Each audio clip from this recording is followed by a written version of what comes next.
Hello, hello. Welcome back. We're glad you're here and we're happy that you've joined us today. So, we wanted to talk a little bit about something that we've ran into here in the last couple of weeks.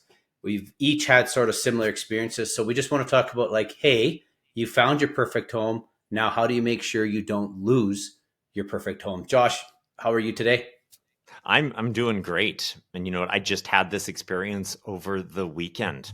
Now, before I share the story, if you like this type of content and want to see more of this, make sure you click like on this video, subscribe to our channel, and hit that bell for notifications. And we'll bring a new video like this every week to you. Okay, let me tell you the story. It's actually some friends of mine. I met with them a couple of weeks ago to do their pre-approval. And the husband's self-employed, the wife has a full-time job. But when I met with them, they weren't totally certain what the husband's income looked like on his self-employment. So I said, the next step after today, here's a bit of an idea of what you can do. The next step is for us to get that pre-approval, actually look at those documents so that when you do go looking for homes, you know exactly how much you can pay for that home. And then guess what? Crickets. They never filled out anything. I haven't seen any paperwork. And then this past weekend, I start getting panic messages from them. They found a house that they want to go and look at. They want to make an offer on. And I can't tell them if they can do that or not because I actually haven't seen the tax returns. I haven't seen any of the documents or their credit. I haven't seen anything other than that initial conversation that gave us an idea of what could be possible. So they actually lost that house. They weren't able to get it because they weren't confident enough to do a pre-approval because we didn't have a pre-approval. And so they weren't confident enough to make an offer due to lack of a pre-approval. So that's one way that people tend to lose homes. Yeah. Yeah, and we Yeah. we do see that quite often. So now for my clients, like if they're using a bank or maybe even a different broker than you, I make sure I see their pre-approval and make sure it's fully examined, right? And they've looked at the docs because that's the biggest thing. A lot of times, people think they can get more than they actually can as well. So they're looking in the wrong price point. So that'll go to maybe for our stage where we talk about there's three things that we need to discuss here on how to present the perfect offer.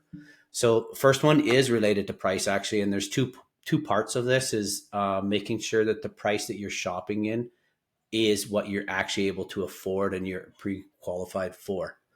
But the other side of this is actually the price of the home and how do you know it's a good deal? So when we're out shopping, a lot of the times we'll know, and my buyers will know if this is a well-priced home or not because they've seen some data. So as we're in the process, I like to share the home price index and they'll know, hey, this is a good deal or this is overvalued, undervalued. And so when they're writing the offer, they write a fair price and we're able to support it with some data. So the first part about presenting a perfect offer is price. If we write the wrong price or we start negotiating from the wrong price, it's really hard to make that seller happy with our offer.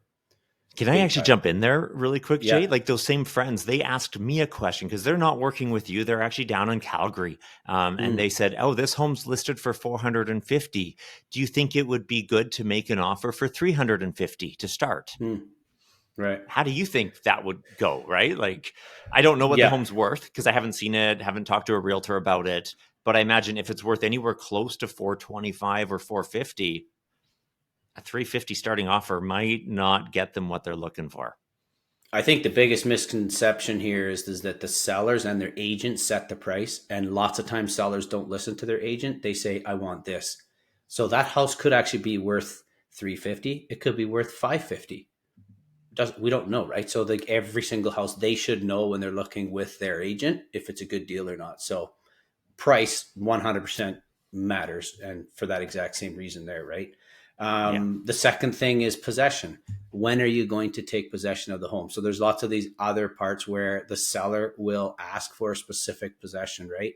And we need to make sure we're sort of honoring that. So if they want a 30-day, 60-day, 90-day, maybe they want an immediate like 15-day. So we want to make sure that the possession we're asking for, we know why the seller is asking for their date. So I will usually try and get some information from the seller agent as to, why are they asking for a 30-day possession? Are they able to go longer or do they want less or does it help us, right? So if we know what their possession day is wanting or the required one, sometimes we can pay a little less, but either take the home earlier or later, depending on what their need is, right? So that's another really big thing that we need to take into consideration when we're writing the offer is like, what kind of possession date are they looking for?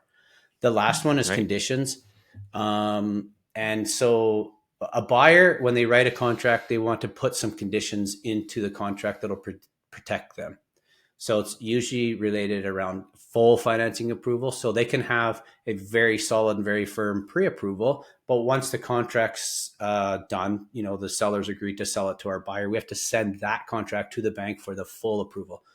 Typically, Josh, how many days should they expect? Most of our lenders, if we have a full package, and that goes to being prepared with that pre-approval, if we have a full package, we can often turn things around in 2 to 3 days. The Right. important things, getting the credit reviewed, the income reviewed, the down payment reviewed.